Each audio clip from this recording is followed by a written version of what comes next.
Hi friends, welcome to my channel. ಮುದ್ದು ಸೊಸೆ ಧಾರಾವಾಹಿಯಲ್ಲಿ ಈಗ ಅಣ್ಣ ತಂಗಿ ಸಂಬಂಧ ಆದಿ ಬೀದಿಗೆ ಬಂದಿದೆ. ಈ ಕಡೆ ಅಣ್ಣನ ಮನೆಯಲ್ಲೇ ಇದ್ದು ಅಣ್ಣನ ಅನ್ನವನ್ನೇ ತಿಂದು ಬೆಳೆದ ಸಾವಿತ್ರಿ ಇಂದು ಅದೇ ಅಣ್ಣನ ಮಾನ ಹರಾಜು ಹಾಕಲು ನಿಂತಿದ್ದಾಳೆ. ಇವತ್ತಿನ ಸಂಚಿಕೆಯಲ್ಲಿ ನಡೆದಂಥ ಪ್ರತಿಯೊಂದು ಘಟನೆಗಳನ್ನು ವಿವರವಾಗಿ ತಿಳಿಸಿಕೊಡ್ತೀನಿ. ಬನ್ನಿ ವಿಡಿಯೋ ಶುರು ಮಾಡೋಣ. ಈ ಕಡೆ ಶಿವರಾಮೇಗೌಡರ ಮನೆ ಮುಂದೆ ಸಾವಿತ್ರಿ ಡ್ರಾಮಾ ಶುರುವಾಗುತ್ತೆ. ಸಂಚಿಕೆ ಆರಂಭದಲ್ಲಿ ಪೊಲೀಸ್ ಸ್ಟೇಷನ್ನಿಂದ ನ್ಯಾಯ ಸಿಗುವುದಿಲ್ಲ ಎಂದು ನಿರ್ಧರಿಸಿದ ಸಾವಿತ್ರಿ ಮಹಿಳಾ ಸಂಘದವರನ್ನು ಮತ್ತು ಊರಿನ ಹೆಂಗಸರನ್ನು ಒಟ್ಟುಗೂಡಿಸಿಕೊಂಡು ಶಿವರಾಮೇಗೌಡರ ಮುಂದೆ ಪ್ರತ್ಯಕ್ಷಳಾಗ್ತಾಳೆ. ದೊಡ್ಡದಾಗಿ ಧಿಕ್ಕಾರ ಕೂಗಲು ಶುರು ಮಾಡ್ತಾಳೆ. ಧಿಕ್ಕಾರ ಧಿಕ್ಕಾರ, ಶಿವರಾಮೇಗೌಡರಿಗೆ ಧಿಕ್ಕಾರ, ಭದ್ರನಿಗೆ ಧಿಕ್ಕಾರ ಎಂಬ ಕೂಗು ಮನೆಯ ಒಳಗೆ ಇರೋ ಅಜ್ಜಿ ಮತ್ತು ಶಿವರಾಮೇಗೌಡರಿಗೆ ಕೇಳಿಸುತ್ತದೆ. ಅಲ್ಲಿಗೆ ನ್ಯೂಸ್ ಚಾನಲ್ಲು, ಪ್ರೆಸ್ ಮೀಟ್ನವರು ಕೂಡ ಬಂದು ಸೇರಿಕೊಳ್ಳುತ್ತಾರೆ. ಸಾವಿತ್ರಿ ಎಲ್ಲರ ಮುಂದೆ ಬಂದು, ನನ್ನ ಮಗಳು ವಿನಂತಿಗೆ ಭದ್ರ ಅನ್ಯಾಯ ಮಾಡಿದ್ದಾನೆ, ಅವಳ ಕೊರಳಿಗೆ ಭದ್ರ ತಾಳಿ ಕಟ್ಟಲೇಬೇಕು ಅಂತ ಹೇಳಿ ಕೂಗಾಡ್ತಾಳೆ. ಈ ಕಡೆ ಮನೆಯವರ ಆತಂಕ ಶುರುವಾಗುತ್ತೆ. ಮತ್ತು ಈ ಕಡೆ ಈಶ್ವರಿಗೆ ತುಂಬ ಖುಷಿಯಾಗತ್ತೆ. ಮನೆ ಮುಂದೆ ಇಷ್ಟು ಜನ ಸೇರಿರುವುದನ್ನು ಕಂಡು ಮನೆಯೊಳಗೆ ಇರೋ ಗೋವಿಂದ ಮತ್ತು ಶಿವರಾಮೇಗೌಡರಿಗೆ ಆಶ್ಚರ್ಯ ಆಗಿ ಶಾಕು ಆಗುತ್ತೆ. ಗೋವಿಂದ ಹೊರಗಡೆ ಬಂದು ನೋಡಿದಾಗ ಸಾವಿತ್ರಿ ಮಾಡುತ್ತಿರುವ ರಂಪಾಟ ಕಂಡು ದಂಗಾಗ್ತಾನೆ. ಆದರೆ ಮನೆಯೊಳಗೆ ಇರುವ ಈಶ್ವರಿ ಮತ್ತು ಅವಳ ಮಗಳು ಚಿತ್ರ ಮಾತ್ರ ಈ ಪರಿಸ್ಥಿತಿಯನ್ನು ಕಂಡು ಒಳಗೆ ತುಂಬಾ ಖುಷಿ ಪಡ್ತಾ ಇರ್ತಾರೆ. ನಾನೇನೋ ಸಾವಿತ್ರಿ ಸುಮ್ಮನಾಗಿ ಬಿಟ್ಟವಳು ಅಂದುಕೊಂಡಿದ್ದೆ, ಆದರೆ ಇವಳು ಅಣ್ಣನ ಮನ ರಾಜು ಹಾಕ್ತಿದ್ದಾಳೆ. ಗೌಡರ ಪದವಿ ಹೋದರೂ ಚಿಂತೆ ಇಲ್ಲ, ಭದ್ರನ ಜೊತೆ ವಿನಂತಿ ಮದುವೆ ಆದರೆ ನಮಗೆ ಚೊಂಬು ಹಾಲು ಕುಡಿದಷ್ಟು ಸಂತೋಷ ಅಂತ ಹೇಳಿ ಈಶ್ವರಿ ಈ ಕಡೆ ಮಾತಾಡ್ತಾ ಇರ್ತಾಳೆ. ಈ ಕಡೆ ಏನಾಗುತ್ತೆ ಅಂದರೆ, ಇನ್ನೊಂದು ಕಡೆ ಸಾವಿತ್ರಿ ಸುಳ್ಳು ಆರೋಪ ಮಾಡ್ತಿರುವುದನ್ನು ಕೇಳಿ ಭದ್ರನಿಗೆ ಕೋಪ ನೆತ್ತಿಗೇರುತ್ತದೆ. ಅವನು ಸಾವಿತ್ರಿ ಕೆನ್ನೆಗೆ ಬಾರಿಸಲು ಕೈ ಎತ್ತುತ್ತಾನೆ. ಆದರೆ ಆ ಕ್ಷಣದಲ್ಲಿ ವಿದ್ಯಾ ಬಂದು ಭದ್ರನ ಕೈ ಹಿಡಿತಾಳೆ.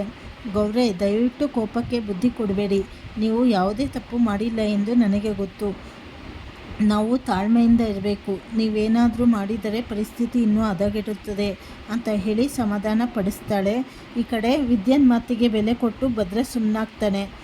ಈತ ಸುಭಾಷ್ ಕೂಡ ಭದ್ರನ ಅವಸ್ಥೆ ನೋಡಿ, ಅವತ್ತು ನನಗೆ ಇಷ್ಟವಿಲ್ಲದವಳನ್ನು ಮದುವೆ ಮಾಡಿಸಿದೆ, ಇವತ್ತು ನಿನ್ನ ಮಾನ ಬೀದಿಯಲ್ಲಿ ಹರಾಜಾಗುತ್ತಿದೆ ಅಂತ ಹೇಳಿ ಮನಸ್ಸಲ್ಲೇ ಹೇಳಿಕೊಂಡು ಸಂಭ್ರಮ ಪಡ್ತಾ ಇರ್ತಾನೆ. ಈ ಕಡೆ ಪ್ರಶ್ನವರೆಲ್ಲ ಸಾವಿತ್ರಿಯನ್ನು ಮಾತನಾಡಿಸಿದಾಗ ಅವಳು ಅಳುತ್ತಾ ನಾಟಕವಾಡ್ತಾಳೆ. ಮುಖ್ಯಮಂತ್ರಿ ಮಗ ಎಂಬ ಕಾರಣಕ್ಕೆ ನನ್ನ ಮಗಳಿಗೆ ಅನ್ಯಾಯ ಮಾಡುತ್ತಿದ್ದಾರೆ. ಭದ್ರ ನನ್ನ ಮಗಳ ಮನಸ್ಸು ಕೆಡಿಸಿ ಅವಳನ್ನು ಹಾಳು ಮಾಡಿದ್ದಾನೆ. ಮದುವೆ ಮಾಡುತ್ತೇವೆ ಎಂದು ನಂಬಿಸಿ ಈಗ ಕೈಕೊಟ್ಟಿದ್ದಾರೆ. ನಾವು ನ್ಯಾಯ ಕೇಳಲು ಹೋದರೆ ಶಿವರಾಮೇಗೌಡರು ಮತ್ತು ಮನೆಯ ಗಂಡಸರು ನಮಗೆ ಕೊಲೆ ಬೆದರಿಕೆ ಹಾಕ್ತಿದ್ದಾರೆ. ನನ್ನನ್ನು ತುಂಡು ತುಂಡಾಗಿ ಕತ್ತರಿಸಿ ಹಾಕ್ತೇನೆ ಅಂತ ಹೇಳಿ ಎದುರಿಸ್ತಾ ಇದ್ದಾರೆ ಅಂತ ಹೇಳಿ ಸುಳ್ಳು ಕಥೆನ ಆ ಪ್ರೆಸ್ ಅವ್ರ ಮುಂದೆ ಎಲ್ಲ ಹೇಳ್ತಾಳೆ. ಅವಳು ಆ ರೀತಿ ಹೇಳಬೇಕಾದ್ರೆ ಈ ಕಡೆ ಅಜ್ಜಿಗೆ ತುಂಬ ಸಿಟ್ಟು ಬರುತ್ತೆ. ಏನೇ ನಮ್ಮನೆ ಅನ್ನ ತಿಂದು ನಮಗೆ ಕಣ್ಣು ಕುಗ್ತಿದ್ದೀಯಲೇ ಚಂಡಾಳಿ ಅಂತ ಹೇಳಿ ಈ ಕಡೆ ಸಾವಿತ್ರಿಗೆ ಬೈತಾರೆ. ಮತ್ತು ಶಿವರಾಮೇಗೌಡರಿಗೆ ಬೀಳುವ ಕನಸಲ್ಲಿ ಪೊಲೀಸ್ ಇನ್ಸ್ಪೆಕ್ಟರ್ ಮನೆಗೆ ಬಂದು ಭದ್ರನನ್ನು ಅರೆಸ್ಟ್ ಮಾಡ್ತಾ ಇರ್ತಾರೆ. ನಿಮ್ಮ ತಂಗಿ ದೊಡ್ಡ ದೊಡ್ಡ ಚೀಫ್ ಮಿನಿಸ್ಟರ್ಗಳಿಗೆ ಫೋನ್ ಮಾಡಿದ್ದಾಳೆ, ಹಾಗಾಗಿ ನಾವು ಭದ್ರನನ್ನು ಬಿಡಲು ಸಾಧ್ಯವಿಲ್ಲ ಅಂತ ಹೇಳಿ ಪೊಲೀಸರು ಭದ್ರನ ಎಳೆದುಕೊಂಡು ಹೋಗ್ತಾ ಇರ್ತಾರೆ. ಶಿವರಾಮೇಗೌಡರು ಎಷ್ಟು ಬೇಡಿಕೊಂಡ್ರೂ ಕೇಳುವುದಿಲ್ಲ. ಹಾಗೆ ಶಿವರಾಮೇಗೌಡರು ಭದ್ರ ಅಂತ ಕಿರಿಚುತ್ತಾ ನಿದ್ದೆಯಿಂದ ಎಚ್ಚರ ಮಾಡ್ತಾರೆ. ಮೋಹನ ಬಂದು ಅವರನ್ನು ಸಮಾಧಾನ ಪಡಿಸ್ತಾಳೆ. ಇದೆಲ್ಲ ಕನಸ್ರಿ, ಏನಾಗೋದಿಲ್ಲ ಅಂತ ಹೇಳಿ ಧೈರ್ಯ ತುಂಬ್ತಾರೆ. ಈ ಕಡೆ ಮಾರನೇ ದಿನ ಕನಸಿನಂತೆಯೇ ಸಭೆ ನಡೆಯುತ್ತದೆ. ಊರಿನ ಗಣ್ಯರು ಅಲ್ಲಿ ಸೇರಿರ್ತಾರೆ. ಶಿವರಾಮೇಗೌಡರು ಸಾವಿತ್ರಿ ವಿನಂತಿಗೆ ಕೂರಲು ಕುರ್ಚಿ ಕೂಡ ಕೊಡದೆ ಅವಮಾನಿಸುತ್ತಾ ಇರ್ತಾರೆ. ನಮ್ಮ ಮನೆ ಮುಂದೆ ಬಂದು ನಿಂತಿರುವ ಈ ಬಿಕಾರಿಗಳಿಗೆ ಕುರ್ಚಿ ಇಲ್ಲ ಅಂತ ಹೇಳಿ ಕಿಚಾಯಿಸ್ತಾ ಇರ್ತಾರೆ. ಸಾವಿತ್ರಿ ಕಡೆ ಕೆಂಡಾಮಂಡಲವಾಗ್ತಾಳೆ. ಅಜ್ಜಿ ಮಧ್ಯ ಪ್ರವೇಶಿಸಿ ಈ ಕಡೆ ಸಾವಿತ್ರಿ ಕೆನ್ನೆಗೆ ಬಾರಿಸ್ತಾರೆ. ನನ್ನ ಮೊಮ್ಮಗ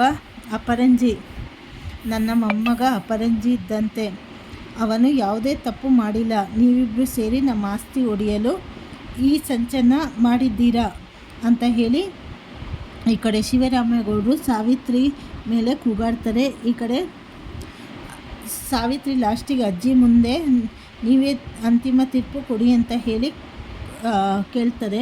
ಈ ಕಡೆ ಸದ್ಯಕ್ಕೆ ಭದ್ರಾ ಮತ್ತು ವಿನಂತಿ ಮದುವೆ ಆಗುವುದಿಲ್ಲ ಅಂತ ಹೇಳಿ ಶಿವರಾಮೇಗೌಡರ ಕುಟುಂಬ ತೀರ್ಮಾನಿಸಿದೆ.